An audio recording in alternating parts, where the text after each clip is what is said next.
تم نے جو بکواس کی ہے، تمہیں کیا پتا ہے تمہارے اپنے مسلک کے متعلق؟ تم کہہ رہے ہو کہ صحابہ کرام کے گستاخ وغیرہ بے ادب.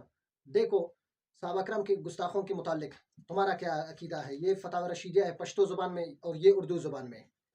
دیکھو اس میں تمہارے دیوبندیوں نے، رشید احمد گنگوئی نے، اس سے پوچھا گیا ہے شیعوں کی تجہیز تکفین سنی کیسے کرے، تو اس نے کہا ہے کہ بندہ بھی ان کی تکفیر نہیں کرتا. تمہارا جو دیوبند ہے وہ کہتے ہیں ہم شیعوں کو کافر نہیں کہتے، حالانکہ امام احمد رضا بریلوی رحمۃ اللہ تعالی علیہ نے فتاوی رضویہ میں 9 مقامات پر ان پر کفر کا فتویٰ دیا ہے. اور الحمدللہ یہ مفتی ہے محمد علی نقشبندی رحمۃ اللہ تعالی علیہ، جو اہل سنت بریلوی عالم دین ہے، جنہوں نے 18 جلدوں میں شیعوں کو جواب دیے ہیں، علمی جواب. اور ان کے علاوہ ان کا کتاب ہے میزان الکتب. تمہارے بڑے بڑے جو مناظر ہیں، علی معاویہ ہے اور دوسرے تمہارے علماء ہے بنوریا ٹاؤن والے، وہ جب مناظرہ کے لیے شیعوں کے پاس جاتے ہیں تو یہ کتاب اٹھا کر وہ جاتے ہیں، میزان الکتب. مفتی محمد علی نقشبندی رحمۃ اللہ تعالی، یہ مکمل سائٹ ہے جو انہوں نے تحفہ جعفری، فقہ جعفری وغیرہ شیعوں کے رد میں لکھا ہے. الحمدللہ اہل سنت کے تمام وہ فتاوی جات میں شیعوں کے رد میں لکھا ہے. لیکن دیکھیں تم ویسے بکواس کر رہے ہو. اگر ہمت ہے تو اپنے مفتی پر فتویٰ لگا ہو کہ انہوں نے کہا کہ ہم بندہ کافر ان کی تکفیر نہیں کرتا. اور دوسری بات، تم بدعت بدعت کر کہہ کے بندوں کو وہ دھوکہ دے رہے ہو. اسی طرح دیوبندی عالم ہے، تو انہوں نے اسی طرح یہ بخاری شریف کے 6 جلد میں انہوں نے لکھا ہے کہ بدعات کے 5 قسمیں، اور اس میں لکھا علم الصرف اور علم النحو. بدعت واجبہ ہے، بدعت ہے ان کا سیکھنا واجب ہے. دیکھو بدعت کے 5 اقسام انہوں نے لکھا ہے. یہ دوسری بات. دوسرا حوالہ تمہارے دیوبندیوں کا، ویسے اشعت علامات میں بھی لکھا ہوا ہے، بخاری شریف کی دوسرے شروحات میں بھی لکھا ہوا ہے، مکتوبات شریف میں بھی لکھا ہوا ہے. امام سب بزرگان دین نے 2 قسم لکھے ہیں، بدعت حسنہ، بدعت سیئہ، اچھی بدعت اور بری بدعت. لیکن تمہارے دیوبند کے جتنے بھی یہ اکابر ہیں، انہوں نے خود لکھا ہے کہ بدعت کے 5 اقسام ہیں. یہ دیکھ کے کیا ہے، حل شدہ پرچجات للعالمیہ، تو اس میں لکھا ہے بدعت کی 5 قسمیں. پہلا کیا ہے، بدعت واجبہ، جیسے علم الصرف، علم النحو وغیرہ سیکھنا. دیکھیں یہ بدعت ہے لیکن واجب ہے. تم ہر بات کو کہ بھائی صحابہ کرام نے نہیں کیا، صحابہ کرام نے نہیں کیا، لوگوں کو دھوکہ دینے کے لیے یہ کر رہے ہو. قرآن پاک کی یہ دیکھو، بدعتی قوم مفتی شہزاد قادری ترابی اہل سنت کے عالم دین، انہوں نے یہی سوالات کیے ہیں دیوبندی اور اہل حدیث والوں سے کہ بھائی کیا صحابہ کرام نے قرآن والا، اعراب والا قرآن کبھی پڑھا ہے؟ کیا صحابہ کرام نے کبھی ختم بخاری شریف کی ہے؟ اور اسی طرح تحفظ بیت المقدس کانفرنس کا کبھی انعقاد صحابہ کرام نے کیا ہے؟ اور اسی طرح خیر القرون یا صحابہ کرام نے 3 دن مقرر کر کے اجتماع کیا ہے؟ بھائی تم کرو، سب کچھ تمہارے لیے جائز ہے. جب کوئی مسلمان کوئی کام کرے جو اعلیٰ اسلاف سے ثابت ہے، قرآن اور احادیث سے ثابت ہے، ان چیزوں پر تم اعتراض کرتے ہو. دیکھو صلاۃ کے متعلق، اذان کے بعد درود و سلام، یہ مسلم شریف ہے. بن عشق نبی کے جو پڑھتے ہیں، بخاری آتا ہے، بخاری ان کو نہیں آتی ہے بخاری. یہ دیکھو سیاستہ کی حدیث مبارکہ ہے کہ مسلم شریف ہے کہ آقا علیہ الصلوۃ والسلام نے فرمایا اذا سمعتم المؤذن فقولوا مثل ما یقول ثم صلوا علیہ. جب تم مؤذن کو سنو تو وہ جو کہتا ہے وہی کہو، اس کے بعد مجھ پر صلاۃ پڑھو، درود پڑھو. آقا علیہ الصلوۃ والسلام نے فرمایا. اور تم نے کب اذان کے بعد تم نے درود پڑھا ہے؟ اذان کے پہلے والا بات وہ جواب میں آگے دوں گا انشاءاللہ عز و جل. اسی طرح تم فتویٰ لگا رہے ہو. اسی طرح دیکھو یہ تمہارا دیوبندیوں کا یوسف لدھیانوی، آپ کے مسائل اور ان کا حل، اس میں لکھا ہے کہ بھائی دیکھیں جواب میں کیا کہتے ہیں، اذان کے بعد درود شریف پڑھنے اور اس کے بعد دعائے وسیلہ پڑھنے کا حکم دیا ہے شریعت نے حکم دیا ہے کہ اذان کے بعد درود پڑھنے کا. تمہارا مفتی ہے دیوبند کا، اس پر فتویٰ لگا. اذان کے بعد یہ صلاۃ ہے، مکمل درود و سلام. اس کا منکر کون ہے؟ نور الصراط میں لکھا ہے، جس میں دیوبندیوں کے 8 مفتیوں کے تصدیقات تقریزات موجود ہے. اس وقت اس کا قیمت کیا ہے؟ 1.5 روپے. اس زمانے کا یہ کتاب ہے نور الصراط، جب تمہاری پیدائش بھی نہیں ہوا تھا اس وقت کا یہ کتاب ہے. یہ ملا شہباز تجھے کہہ رہا ہوں. تو دیکھو اس میں کیا لکھا ہے، کہتے ہیں ملا طاہر پنجپیری کا عقیدہ لکھا ہے. انہوں نے کہا کہ عبدالوہاب نجدی اس کا استاذ ہے. ینہا عن الصلاۃ علی النبی صلی اللہ علیہ وسلم، جو درود و سلام پڑھنے سے آقا علیہ الصلوۃ والسلام پر لوگوں کو منع کرتا تھا. یہاں تک کہتے ہیں کہ ایک بندہ تھا جو اذان کے بعد وہ صلاۃ پڑھتا تھا. رجلا اعمی کان مؤذنا صالحا، مؤذن اور نیک اور صالح شخص تھا. وہ کیا کرتا تھا؟ اذان دیتا تھا. نعاہ عن الصلاۃ علی النبی صلی اللہ علیہ وسلم فی المنارۃ بعد الاذان، اذان کے بعد مینارے پر جو اذان دیا جاتا تھا، اذان کے لیے کھڑے ہو کر اس مینارے پر اذان دیا جاتا تھا، ادھر وہ صلاۃ پڑھتا تھا اذان کے بعد.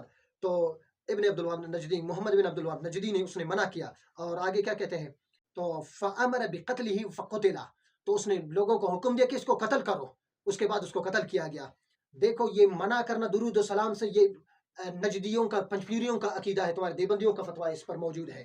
اور ہاں اگر اس کو شروع کیا ہے اسلاف نے، بزرگان دین نے، تو وہ میں حوالہ آگے بیان کروں گا۔ تو اس سے پہلے دیکھیں فتاوی شامی، کہتے ہیں ہم حنفی ہے، حنفی دیکھے فتاوی شامی میں مستحب کی تعریف کیا لکھا ہے کہ وما فعلہ النبی صلی اللہ علیہ وسلم مرۃ وترکہ اخرى، جو کام آقا علیہ الصلوۃ والسلام نے کبھی کیا اور کبھی اس کو چھوڑ دیا آقا علیہ الصلوۃ والسلام نے۔ اور آگے کیا کہتا ہے وما احبہ السلف، مستحب کے آخر دوسری تعریف یہ انہوں نے لکھا ہے کہ جو اسلاف نے اس کو پسند کیا ہے وہ بھی جائز کام ہے، ثواب کے، فتاوی شامی میں لکھا ہے۔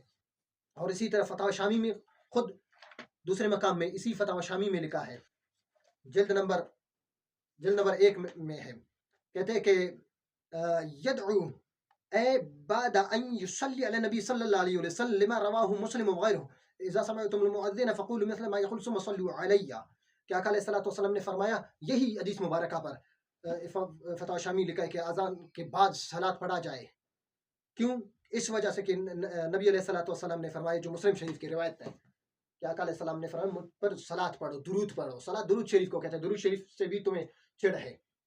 بزرگان دین میں سے یہ القول البدیع 500 سال پہلے کی کتاب ہے، اس میں لکھا ہے کہ کس نے یہ اس وقت 500 سال پہلے یہ صلاۃ و سلام شروع کیا گیا تھا۔ سلطان صلاح الدین ایوبی رحمۃ اللہ تعالیٰ نے حکم دیا کہ سنی ان کے مخالف میں وہ اذان کے بعد الصلاۃ والسلام علیہ یا رسول اللہ پڑھے۔ کیا ہے کہ قد احدث المؤذنون الصلاۃ والسلام علی رسول اللہ صلی اللہ علیہ وسلم عقب الاذان للفرائض الخمس، پانچوں نمازوں کے وقت اذان کے بعد وہ مؤذنوں نے صلاۃ والسلام شروع کیا۔ کس وجہ سے؟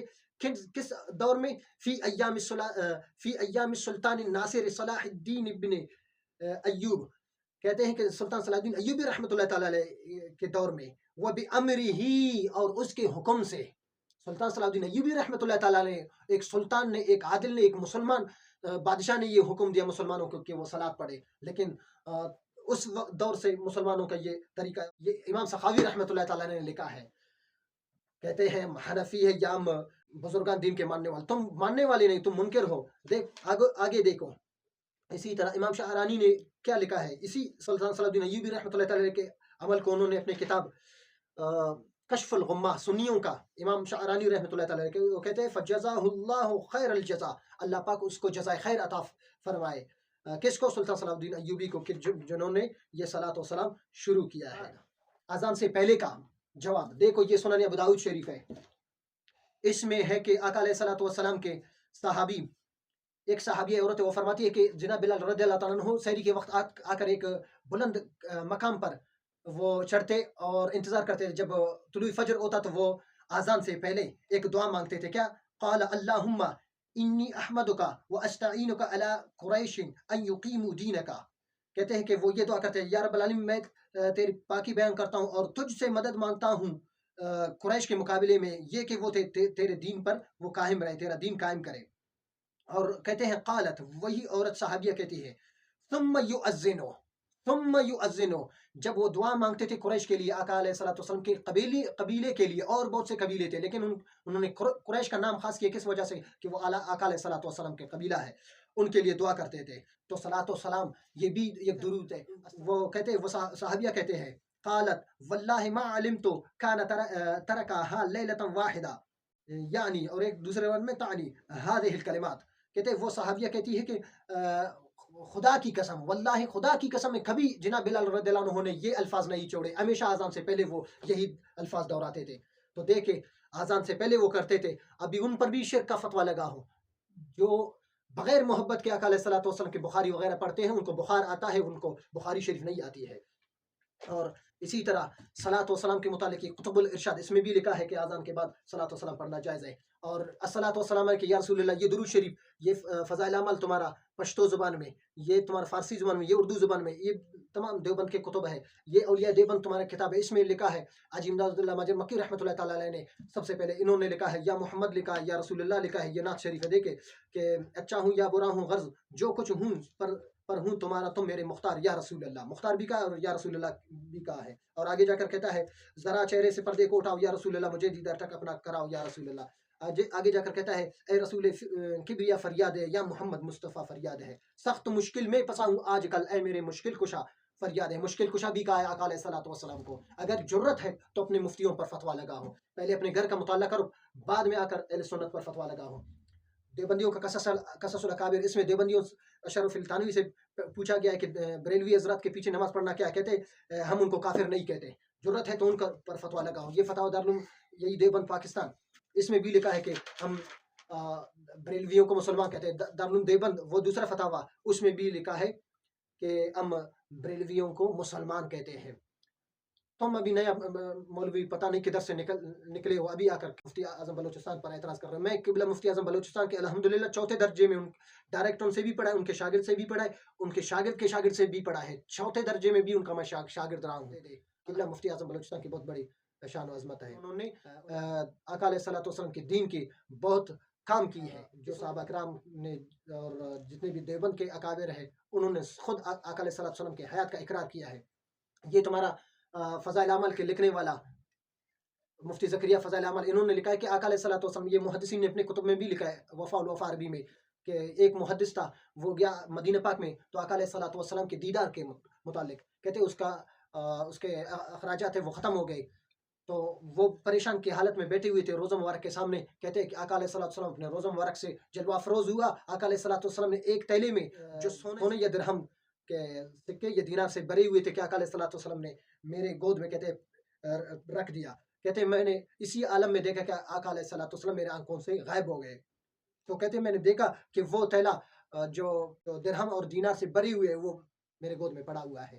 تو دیکھے آقا علیہ الصلوۃ والسلام نے یہاں تک حیات کا یہ تمہارے دیوبندیوں نے لکھا ہے۔ اور اسی طرح لکھا ہے کہ ایک بندہ ہے اس نے، اور جذب القلوب میں شیخ عبدالرحمن محدث دہلوی رحمۃ اللہ علیہ نے بھی لکھا ہے، دوسرے کتب میں بھی لکھا ہے محدثین نے، اور تمہارے مفتی زکریا نے بھی لکھا ہے، کہتے ہیں کہ ایک بندہ تھا، اس کے اخراجات ختم ہو گئے، اس کے پاس روٹی کچھ وہی نہیں تھا، وہ اس کا بچہ رونے لگا کہ ابو جان میں بھوکا ہوں، تو کہتے ہیں وہ اس کے والد وہ محدث تھے، وہ کہتے ہیں کہ میں سو گیا، خواب میں نے دیکھا آقا علیہ الصلوۃ والسلام نے روٹی دیا، میں نے روٹی کا آدھا کھایا تھا، آنکھ کھولا روٹی کا آدھا میرے ہاتھ میں ہے۔ یہ ہے حیات انبیاء علیہ الصلوۃ والسلام کے لیے کے متعلق بزرگان دین کا عقیدہ۔ دعا کرے اللہ پاک اہل سنت کے حق عقیدے کو سمجھنے اس پر عمل کرنے کی توفیق عطا فرمائے۔ وما علیہ الا البلاغ المبین۔